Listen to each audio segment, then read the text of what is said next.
आमने सामने। कमल बेटा, तूने बहुत अच्छा किया जो मेरे एक बार कहने पर पति और बच्चे के साथ यहाँ आ गई। क्या करती माँ, और कोई रास्ता भी तो नहीं था। इनका काम वहाँ नहीं चल रहा था और मेरा बच्चा भी बड़ा हो रहा है, खर्च बढ़ रहे हैं। अब आपने यहाँ बुलाया है, घर देखा है तो मेरा अच्छा ही सोचा होगा। कोमल सुमन की इकलौती बेटी थी जिस पर सुमन अपनी जान छिड़कती थी। पर जैसे ही सुमन को पता चलता है कि उसके दामाद की नौकरी चली गई है और आज भी कोमल किराए के मकान पर है, तो वो बिना कुछ सोचे समझे अपनी बेटी को अपने पास बुला लेती है और अपने घर के सामने वाले घर में उसे रहने को कहती है। अब कोमल ज्यादातर समय अपनी माँ के ही घर में बैठी रहती और अपनी ननद को अपने घर में बार बार यूं दखल करता देख राधा भी अंदर ही अंदर जलती रहती। ऐसे ही एक दिन, अरे ननद जी, इतनी सुबह सुबह कहीं आपके घर का राशन तो नहीं खत्म हो गया? भाभी, माना कि मेरे पति की अभी नौकरी नहीं लगी, पर इसका मतलब ये तो नहीं कि हम खाने के लिए भी मोहताज है। मैं तो बस यहाँ माँ से मिलने के लिए आई थी। अरे कोमल बेटा, तू तो जानती है ना अपनी भाभी की हरकतों को। उसके बातों को दिल पर मत ले और मेरे साथ मेरे कमरे में चल बेटा। मुझे बता क्या हुआ। वैसे भी तू बड़ी परेशान नजर आ रही है मुझे। माँ जी, ननद जी तो हमेशा ही परेशान नजर आती है, इसमें कौन सी नई बात है? हाँ, देख रही हो ना किस तरह से भाभी मुझे ताने दे रही है। भाभी जलती है मुझसे। राधा कुछ बोल पाती उससे पहले ही राकेश वहां आता है और घर में चल रही गर्मा गर्मी को देखकर कहता है, अरे भाई, अब क्या हो गया? सुबह सुबह क्यों शुरू हो गई तुम दोनों ननद भाभी? और कोमल, आज तो सुबह सुबह यहाँ क्या बात हो गई? क्या बात होनी है भैया, आपने तो अपना पल्ला झाड़ने के लिए मेरी शादी ऐसे आदमी से कर दी जो काम ही नहीं करता। मुझे खुद को भी अच्छा नहीं लगता, हर छोटी बड़ी चीज के लिए मुझे आप लोगों का मोहताज होना पड़ता है। अरे भाई, क्या बात हुई, बता तो सही। अभी तेरे घर वाले जिंदा है? भैया, इनको कहीं नौकरी नहीं मिल रही, आप अपने साथ ही लगवा लीजिए ना। बस इतने से बात के लिए इतना परेशान हो रही है? अरे तू मुझे पहले ही कह देती तो मैं तेरे पति को अपने साथ ही लगवा लेता। चल, आज मैं अपने ऑफिस में बात करता हूँ। अगर मेरे ऑफिस में जगह नहीं होगी तो मैं कहीं और उसे लगवा दूंगा, पर 1 हफ्ते के अंदर अंदर तेरे पति की नौकरी लगनी पक्की है। इतना बोलकर राकेश मुस्कुराता हुआ ऑफिस के लिए चला जाता है। वहीं दूसरी ओर राधा भी अपना गुस्सा अपने अंदर दबा देती है और घर के कामों में लग जाती है। सुमन अपनी बेटी के साथ अपने कमरे में चली जाती है। ऐसे ही कुछ दिनों बाद, माँ, तुम्हें क्या बताऊं मैं, मेरे सास ससुर इतने खराब है कि उन्हें अपनी बेटी की और मेरी तो जरा भी फिक्र नहीं है। अरे आप क्या कर दिया तेरे सास ससुर ने? अरे माँ, मैं तो खुद आप लोगों के भरोसे पल रही हूँ और मेरे सास ससुर गांव से यहाँ आने की बात कर रहे थे। मैंने तो इन्हें साफ साफ मना कर दिया। यहाँ तो मुझे अपने सुबह और रात के खाने के बारे में सोचना पड़ रहा है, उन्हें कहाँ से खिलाती, और घर में राशन भी नहीं है। शर्म आ रही है, किस मुंह से आपसे बोलूं। अरे इसमें शर्म वाली कौन सी बात है? तू मेरी बेटी है, अगर मैं तेरा ध्यान नहीं रखूंगी तो कौन रखेगा? आने दे राकेश को, शाम को मैं उससे कहकर तेरे घर का सारा राशन भरवा दूंगी। कोमल बड़ी ही चालाकी से अपनी माँ से अपने घर का राशन भरवा लेती है। अब इसी तरह से समय बीतता है और कोमल आए दिन अपनी माँ के घर आ जाती और वहीं पर खाती रहती। यहाँ तक कि अब अपने घर के काम भी नहीं करती और किसी न किसी बहाने अपनी भाभी से अपने घर के काम करवाती। भाभी, मेरे सर में ना बहुत दर्द हो रहा है, सुबह से तबीयत ठीक नहीं है, रात भर सो नहीं पाई, आँख भी नहीं खुल रही। और आप तो जानती है ना, आपके नंदोई को साफ सुथरा घर पसंद है। अगर उन्हें साफ घर नहीं मिला तो शाम को आकर कलेश मचा देंगे। नाना जी, अभी तो शाम होने में बहुत टाइम है, अभी तो पूरा दिन पड़ा है। अब दवाई ले लो और जब आपको लगे कि आपकी तबीयत ठीक है तो घर साफ कर लेना। अरे घर कहीं भागा थोड़ी ना जा रहा है। मैं जानती हूँ भाभी, अगर बात शाम तक की होती तो मैं खुद ही कर लेती, पर वो ऑफिस से निकल चुके हैं। पता नहीं किस वजह से उनकी आज जल्दी छुट्टी हो गई। वो घर आ रहे हैं, अगर उन्होंने घर फैला देखा तो खामखा कलेश हो जाएगा ना। बहुत छोटा सा तो घर है, 1 ही फ्लोर की सफाई करनी है तुझे। कौन सा मेरी बेटी तुझे कह रही कि उसके घर में जाकर खाना बना दे? झाड़ू पोछा ही तो करना है ना, कर दे। इतना नाटक क्यों कर रही है? बेटी ना हो गई जैसे कि ये इस घर की महारानी हो गई और मैं इसकी गुलाम। अपने घर का भी काम मैं ही करूं और इसके घर का भी। खुद तो यहाँ आकर मुफ्त का खाती है और हमसे सारा खर्चा लेती है, फिर भी देखो शर्म नहीं आती इस तरह की बातें करते हुए। अब इसके घर का काम भी मुझे ही करना पड़ेगा। पता नहीं इससे कब छुटकारा मिलेगा। गलती कर दी इस घर के लोगों ने जो आमने सामने घर दिलवा दिया, और सबसे बड़ी गलती तो मेरे पति ने करी इसके पति को नौकरी पर लगवाकर। आंखों में इनके जरा भी शर्म नहीं है। माँ, लग नहीं रहा भाभी को देखकर कि उनका जरा भी मन है, वरना आप खुद ही देखिए ना, आपकी बात सुनकर भी भाभी कैसे अनसुनी करके चुपचाप यहाँ खड़ी है। ऐसा नहीं है ननद जी, मैं बस ये सोच रही थी कि अगर मैं आपके घर का काम करने के लिए चली जाऊंगी तो यहाँ का काम कौन करेगा। पर कोई बात नहीं, अब जब आप लोग इतना जिद कर रहे हैं तो मैं यहाँ का काम छोड़ देती हूँ और पहले सामने के घर का ही कर लेती हूँ। अब ना चाहते हुए भी राधा अपनी ननद के घर में जाकर काम करती है। समय यूं ही बीतता है और समय के साथ कोमल की दखल अंदाजी भी अपने मायके में बढ़ने लगती है। अब कोमल इतना ज़्यादा अपने घर वालों के सर पर चढ़ जाती है कि उसके घर वाले भी उससे परेशान होने लगते हैं। ऐसे ही एक दिन सुमन राधा के साथ शॉपिंग करके घर आती है और देखती है कि उसकी बेटी दरवाजे पर खड़ी है। अरे कोमल, तो यहाँ दरवाजे पर क्यों खड़ी है? सब ठीक तो है ना बेटा? कहीं फिर से रात में दामाद जी से लड़ाई तो नहीं होगी तेरी? माँ, आप तो चाहती हो ना कि मेरी हमेशा उनसे लड़ाई हो, तभी इस तरह की बातें कर रही हो। और क्यों, मैं यहाँ नहीं आ सकती क्या? मेरा आना अब आपको भी खटकने लगा है क्या? अरे नहीं नहीं बेटा, बिल्कुल भी नहीं। तू तो बुरा मान गई, मैं तो बस मजाक कर रही थी। अच्छा चल, घर में चल बेटा। इतना बोलकर सुमन कोमल को घर में ले आती है। अब राधा और सुमन सामान का हिसाब करने लगते हैं। तभी कोमल की नजर एक साड़ी पर पड़ती है और वो अपनी माँ को ताना देते हुए कहती है, माँ, आप तो बड़ी बेकार निकली। भाभी को साड़ी दिलवा दी और मुझे तो ये बताया तक नहीं कि आप बाहर शॉपिंग करने जा रही हैं। मुझसे पूछा भी नहीं। अरे मुझसे क्यों पूछोगी? मैं महंगी साड़ी पर जो हाथ डाल देती, बहू के सामने बेटी की इज्जत ही क्या है? अरे कोमल, तू ना बेकार ही बात को लंबा खींच रही है। ये साड़ी बहू की नहीं है। परसों शादी में जाना है तो ये साड़ी मैंने उस लड़की के लिए खरीदी है जिसकी शादी है। अगर तुझे ये साड़ी पसंद है तो तू रख ले। हाँ हाँ, अब तो आप इस तरह की बातें ही करोगी ना। मैंने आपकी चोरी जो पकड़ ली, और मुझे नहीं चाहिए कोई साड़ी। मैं जा रही हूँ अपने घर में। गलती करती मैंने यहाँ आकर। कोमल छोटी सी बात पर मुंह बनाकर वहां से गुस्से में चली जाती है। इसके बाद सुमन अपनी बेटी के घर जाती है और उसे काफी मनाती है। अब इसी तरह से कुछ दिन बीत जाते हैं। एक दिन राधा घर में चाइनीज और इटालियन फूड बनाती है। अगली सुबह जब कोमल अपनी माँ के घर आती है तो देखती है कि उसकी माँ और भाभी रात का बचा हुआ खाना खा रहे हैं। उन लोगों को चाइनीज और इटालियन खाता देख कोमल अपनी माँ से एक बार फिर लड़ने लगती है। ओ, तो रात को 56 भोग बना था। किसी ने मुझे बताना भी जरूरी नहीं समझा। सही है, खा लो छुप छुप कर। अब खाना भी आप लोग मुझसे छुपा कर खाते। नाना जी, आपके घर में खाना जल्दी बन जाता है। हमने रात में लेट से बनाया था। हमने सोचा आपको दे दे, पर आपके घर का दरवाजा और लाइट बंद थी, इसलिए नहीं दिया। और बासी खाना आप खाती नहीं, इसलिए आपको पूछा नहीं। रहने दो भाभी, ये सब बस एक बहाना है ना देने का। इस तरह से एक बार फिर कोमल छोटी सी बात पर मुंह बनाकर चली जाती है। सुमन, जो अपनी बेटी को अपने सामने वाले घर में रहता देखकर खुश थी, अब वही अपनी बेटी के पास होने से दुखी रहने लगी। और सुमन बहुत अच्छे से समझ चुकी थी कि अब उसकी बेटी वो घर खाली करके नहीं जाने वाली। इसलिए जब रात को राकेश घर आता है तो सुमन राकेश से बात करती है। राकेश बेटा, मैं परेशान हो गई हूँ। मैंने अपनी जिंदगी की सबसे बड़ी गलती की, तेरी बहन को सामने वाले घर में रखकर। एक काम कर, तू कोई दूसरा घर देख ले। अब ये घर खाली कर कर वहीं रह लेंगे। क्यों माँ, इतनी जल्दी अपनी बेटी की हरकतों से परेशान हो गई? हाँ बेटा, समझ में आ गया। शादी होने के बाद बेटी जितनी दूर रहे उतनी ही अच्छी लगती है। भगवान का शुक्र है माँ जी कि आपको ये बात समझ में तो आई, वरना हमारे समझाने का तो कोई फायदा ही नहीं था। अब क्या था, सुमन खुद भी अपनी बेटी की इन हरकतों से इतनी परेशान हो जाती है कि वो राकेश से बात करके जल्द से जल्द अपने बेटे बहू के साथ दूसरे घर में शिफ्ट हो जाती है, जो घर उसकी बेटी के घर से काफी दूर था।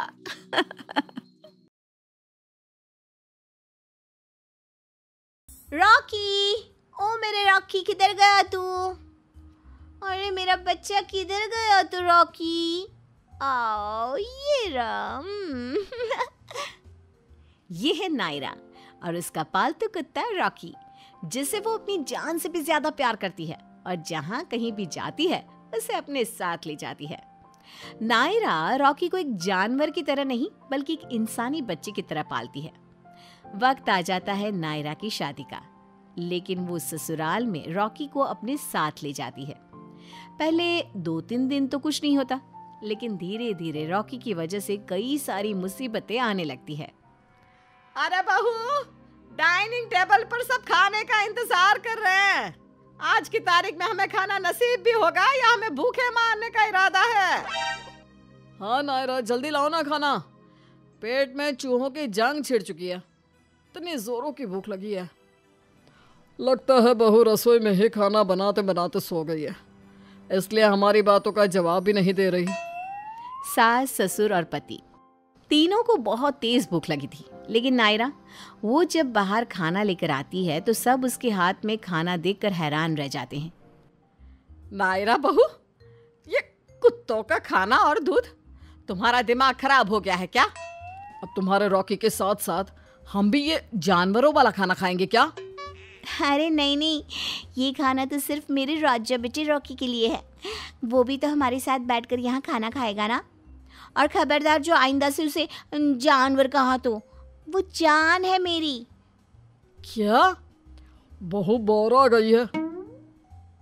ये तो तब सोचना चाहिए था जब आप अपने शुभ हाथों से कौशिक और नायरा की कुंडलियां मिला रहे थे। अरे सुहासिनी, अब पछताए हो तो क्या जब चिड़िया चुग गई खेत। Rocky, come on my boy. Rocky खुशी से दौड़ते दौड़ते वहां आता है। चल रॉकी, आज तेरा सारा फेवरेट खाना है, खा ले पेट भर के। खास कुत्तों वाली बेकरी से तेरे लिए ये तेरे मनपसंद बिस्किट्स भी लाई हूँ। रॉकी तुरंत ही सारा खाना खाने लगता है। ओ मेरी माँ, अभी तो ला दे हमारे लिए खाना, मुझे दवाइयाँ भी खानी है। सॉरी सॉरी, अभी लाई। हाँ, ससुराल वाले बाद में, लेकिन इस निठल्ले जानवर, उससे टाइम पर मिल गया खाना। पहले ही हफ्ते में ऐसा हाल है, न जाने पूरी उम्र कैसे रहेंगे हम बहू के साथ और इस एक्स्ट्रा मेहमान के साथ। अगले दिन सुहासिनी पूजा पाठ करके सोफे पर बैठी होती है, तब ये क्या है? पूरे घर में इस कुत्ते के बाल गिरे हुए हैं।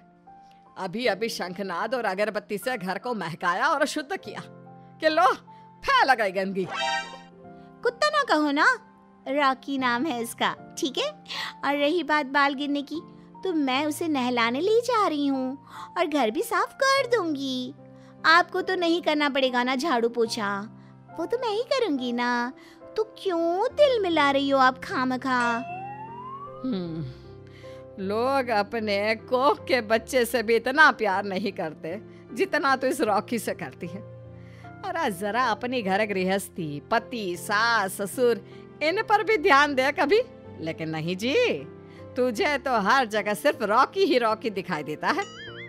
रात में नायरा अपने कमरे में कौशिक से कुछ पैसे मांगती है। कौशिक, मुझे ना कुछ पैसे चाहिए, बहुत जरूरी काम है। ऐसा क्या काम है भाई? अब सवाल जवाब ही करने हैं तो फिर कोई जरूरत नहीं है पैसे देने की, जाओ। अरे बेगम साहिबा, इतना नखरा ना सेहत के लिए हानिकारक है। ये लो, ये मेरा क्रेडिट कार्ड, बस जितना पैसा खर्च करना है कर लो। थैंक यू, पता है तुम वर्ल्ड की बेस्ट बेस्ट बेस्ट हस्बैंड हो। अगले दिन नायरा एक बड़े से महंगे मॉल में जाकर कुत्तों के कपड़े, खाना और उनके खिलौने खरीद कर ले आती है और सारे पैसे खर्च कर देती है। घर लौटने के बाद हाय राम, कितने पैसे खर्च कर दिए, मिट्टी में मिला दिए सारे, वो भी इस रॉकी के लिए। नायरा, मुझे तो लगा कि तुम अपने लिए और घर के लिए कुछ खरीदना चाहती हो, लेकिन तुमने तो इस छछूंदर के ऊपर सारे पैसे उड़ा दिए। कौशिक, तुम्हारी हिम्मत कैसे हुई मेरे बच्चे को ऐसे बोलने की? अब मैं तुम्हें कभी भी बच्चा नहीं दूंगी। मैंने सोचा था कि रॉकी को एक भाई या बहन मिल जाएगी, लेकिन अब बिल्कुल नहीं। क्या? अरे तू कोई नशा करके आई है क्या, या कुछ अनाप शनाप खा लिया है जो ऐसी बहकी बहकी बातें कर रही है? नायरा रोने लगती है और रोते हुए कहती है, हाँ, इसमें क्या गलत कहा मैंने? सही तो कहा। कौशिक और आप दोनों को बच्चों का मोह नहीं है, स्नेह नहीं है, इसलिए मेरे इस छोटे से नन्हे से रॉकी से भी आप ऐसे बदसलूकी से बर्ताव करते हैं। खैर, कुछ दिन बीतते हैं। एक दिन जब सास की सहेलियां घर पे आती हैं, तभी दरवाजे पर, आओ आओ बहनों, वो छाते ना उस बाल्टी में रख दो, गीले है ना। वाह सुहासिनी बहन, क्या अगरबत्ती लगाई है, बहुत ही बढ़िया महक है। और तो और घर भी बड़ा सुंदर है।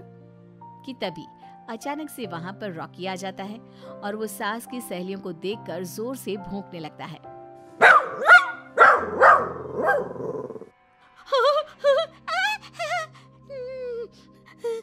नहीं, ये कुत्ता ये तो हमारी तरफ ही आ रहा है।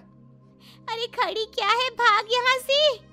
सास की सहेलियां डर के मारे दुम दबाकर भाग जाती हैं, जिससे सुहासिनी को बहुत गुस्सा आता है।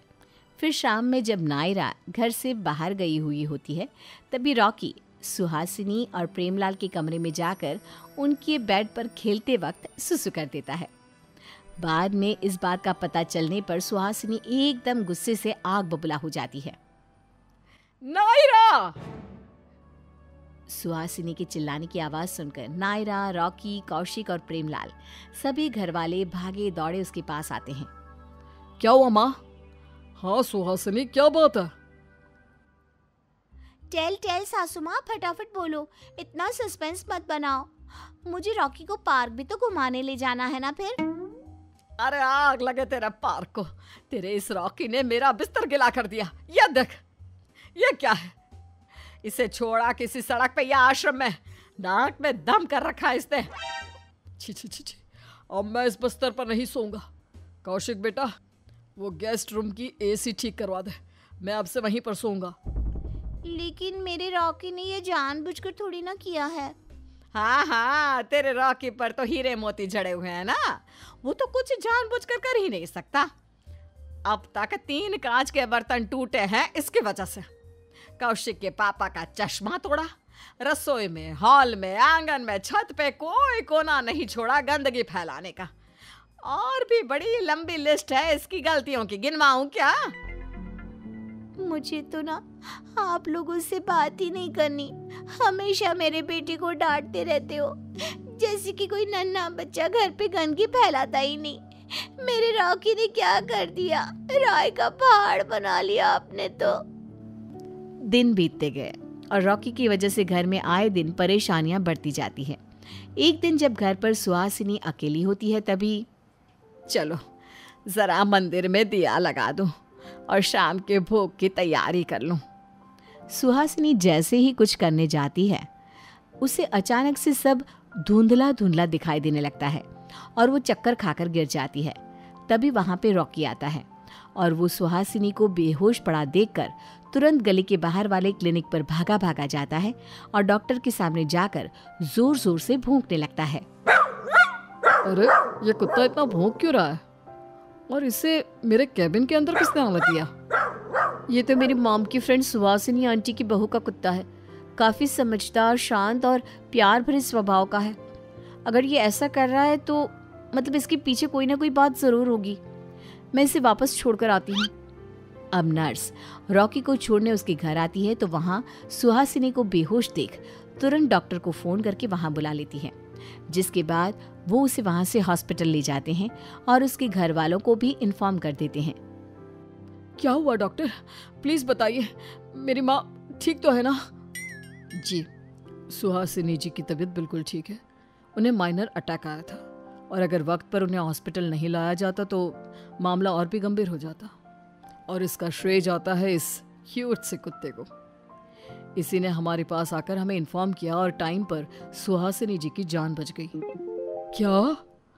सुहासिनी को घर लाया जाता है और सभी अब तक आश्चर्यचकित ही बैठे थे कि रॉकी ने इतना बड़ा काम कैसे कर लिया। नायरा बहू, मैं गलत थी। रॉकी वाकई में बहुत समझदार है। आज उसी की वजह से मेरी जान सही सलामत है। बहुत बहुत धन्यवाद तुम्हारे रॉकी का। हाँ बहू, शुक्रिया। वो सच कहते हैं, कुत्ते जैसा वफादार और कोई नहीं। शायद तुम्हारे और रॉकी का कोई पिछले जन्म का नाता होगा, इसलिए भगवान ने तुम्हें इसकी मम्मा बनाया। सो सॉरी रॉकी को भला बुरा बोलने के लिए। लेकिन अब रॉकी भी इस घर का सदस्य है, वो भी सबसे महत्वपूर्ण है। अपने परिवार को इस तरह रॉकी के लिए प्यार जताते देख नायरा की आंखें भर आती है। थैंक यू तो मुझे आप लोगों को बोलना चाहिए। फाइनली आप सबने रॉकी को अपना ही लिया। थोड़ा सा बदमाश है लेकिन उतना ही प्यारा भी तो है। ये मेरा हीरो है। लव यू मेरे शेर पुत्र रॉकी। इस तरह बहू का कुत्ता वक्त के साथ सबके दिलों की धड़कन बन जाता है और सभी रॉकी को खूब प्यार देते हैं और एक साथ खुशी से और स्नेह से रहते हैं।